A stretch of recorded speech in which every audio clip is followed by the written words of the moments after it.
फूलों की कहानी बहारों ने लिखी, रातों की कहानी सितारों ने लिखी। हम नहीं हैं किसी के गुलाम, क्योंकि हमारी जिंदगी की कहानी बाबा साहब अम्बेडकर ने लिखी। क्रांतिकारी जय भीम दोस्तों, अनटचेबल फैक्ट्स यूट्यूब चैनल में एक बार आपका फिर से स्वागत है।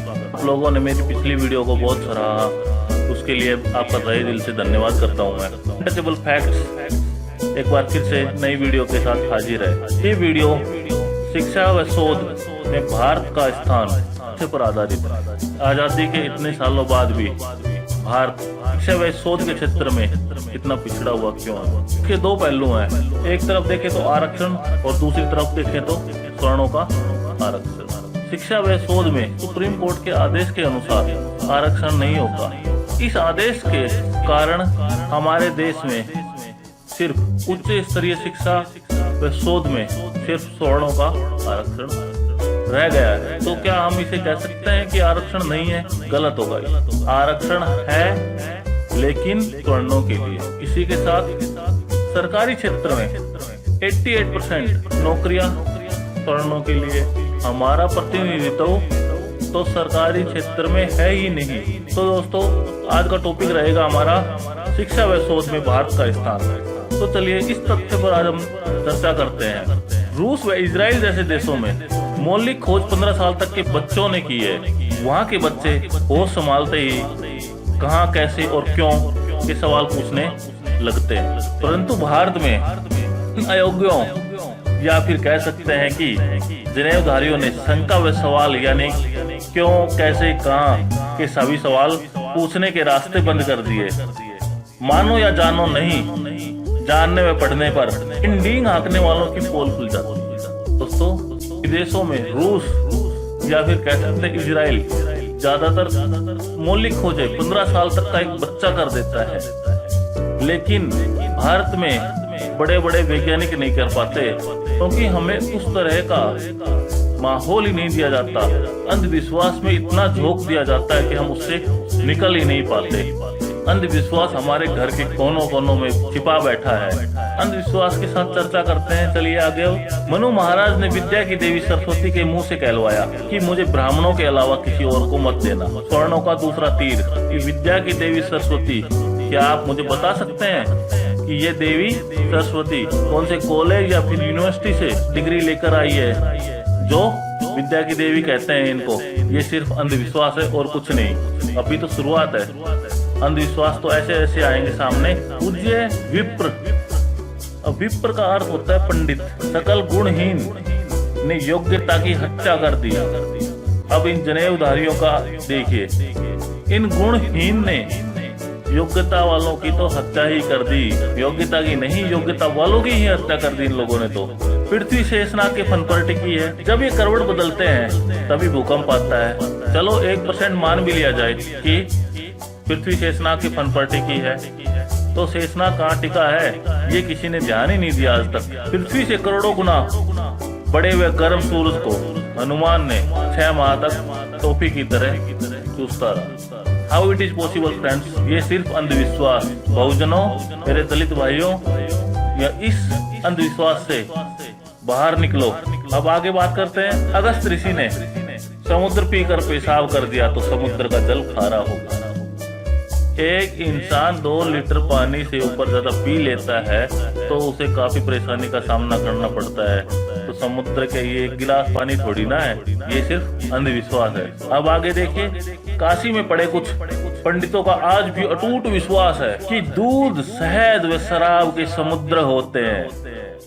कहाँ, कौन सी दुनिया में जी रहे हैं ये पंडित कि दूध, शहद, शराब के समुद्र होते हैं? अगर होते हैं तो बताओ सरकार को कुछ मुनाफा कमाया जाए। वैचारिक स्वतंत्रता व बुद्धि के इस्तेमाल पर रोक लगाने से मनुष्य के व्यक्तित्व की हत्या होती है। बिल्कुल सत्य है दोस्तों। अगर मनुष्य के वैचारिक शक्तियों का विकास नहीं होगा, उसके व्यक्तित्व की हत्या होगी ही। भारत में यही हुआ कि मनुष्य के व्यक्तित्व की हत्या हुई है। भारत में जब तक पौराणिक संस्कृति का उन्मूलन करके बुद्धिवादी बुद्ध के मानववाद की स्थापना नहीं होगी, तब तक भारत का चौमुखी विकास संभव ही नहीं है। बिल्कुल सत्य है दोस्तों, जब तक भारत में बुद्धिवादी बुद्ध की स्थापना नहीं होगी तब तक भारत का विकास असंभव है। शिक्षा व शोध का काम भी मेहनत कर अमेरिका में ही कर सकती हैं, जो पीर बावर्ची बिस्ती खर चारों का काम बखूबी निभा सके। अब बात करते हैं एक वैज्ञानिक की, डॉक्टर हरगोविंद खुराना। यदि भारत में रहते तो रिसर्च असिस्टेंट से आगे नहीं बढ़ पाते, परंतु अमेरिका में जब उन्हें नोबेल पुरस्कार मिला तब वे एक जंगल की झाड़ी में उल्टे लेटकर एक फूल के भागों का निरीक्षण कर रहे थे। परंतु भारत में जिनके लिए आगे आगे ब्राह्मण नदी नाले पूजते तथा वो 5 लोग मिलकर मूली भी नहीं उखाड़ सकते, उनका ही शिक्षण व शोध में के क्षेत्र में एकाधिकार व वर्चस्व है। भारतीय अंतरिक्ष अनुसंधान केंद्र के उपग्रह प्रक्षेपण समारोह में उपग्रह की सफलता हेतु सत्यनारायण की कथा कराई जाती है। अब सत्यनारायण जी क्या करेंगे, ज्यादा ही विश्वास है तो सत्यनारायण को बुलाओ और उसको उपग्रह देकर भेज दो ताकि वो उसको मंजिल तक पहुंचा सके। अब बात करते हैं चयन समिति की, जिसमें प्रोफेसर रामनाथ जो कि कुलपति भी रह चुके हैं, वो उस टीम का हिस्सा थे। एक चयन समिति में कंप्यूटर साइंस के लेक्चरर के पद पर अनुसूचित जाति के चयन के सवाल पर लगभग सभी सदस्य बोल पड़े कि इससे शिक्षा के शोध का स्तर डाइल्यूट अर्थात पतला हो जाएगा।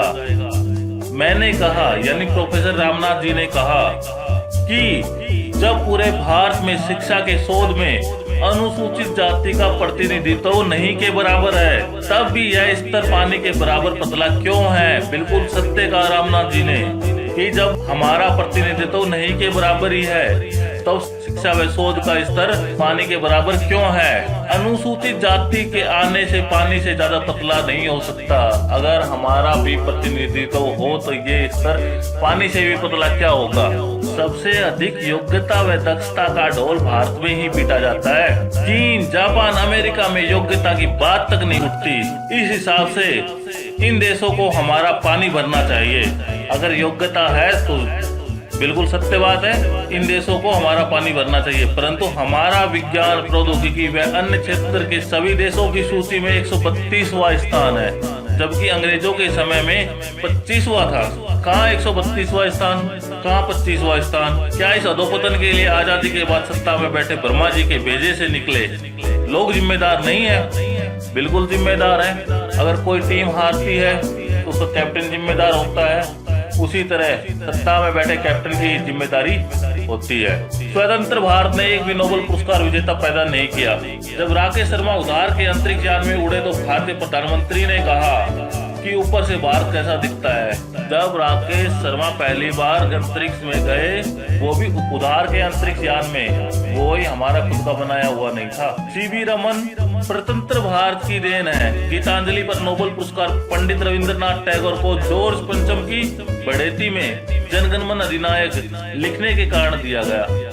इससे भूखे का पेट नहीं भर सकता।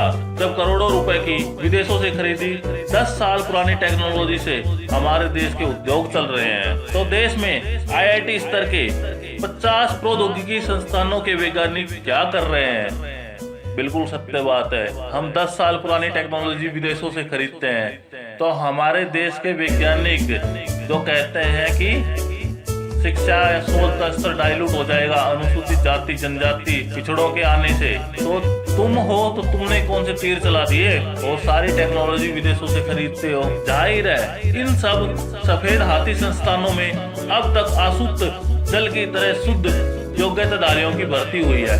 यदि इनमें ताला लगा दिया जाए तो भी देश 132वें स्थान से नीचे नहीं चला जाएगा। बिल्कुल सत्य है। अगर इन संस्थानों को लॉक कर दिया जाए तो देश 132वें स्थान से नीचे नहीं जाएगा। यदि 85% बहुजन समाज की मेगा को उभारने का अवसर दिया जाता तो स्वतंत्र भारत में अब तक कम से कम 20 नोबेल पुरस्कार विजेता पैदा होते। बिल्कुल सत्य बात है ये। अगर बहुजनों की मेगा को रोका न जाता तो भारत में कम से कम 20 नोबेल पुरस्कार होते। तो इसी के साथ दोस्तों मेरी ये वीडियो यही खत्म होती है। अगली वीडियो में मिलते हैं अगले फैक्ट के साथ में। दोस्तों एक बार फिर से क्रांतिकारी जय भीम।